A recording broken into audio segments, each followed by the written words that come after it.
អ្វីដែលខ្ញុំចង់និយាយនោះគឺយូរម្ដងមកកាគឺ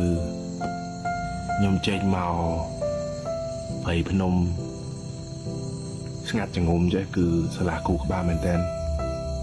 ដោយសារនៅក្នុងទីក្រុងយើងប្រចាំថ្ងៃគឺថ្លង់មែនតើប្រចាំថ្ងៃគឺថ្លង់មែនតើសំឡេងឡានសំឡេងម៉ូតូសំឡេងសិប្បកម្មឧស្សាហកម្មសំឡេង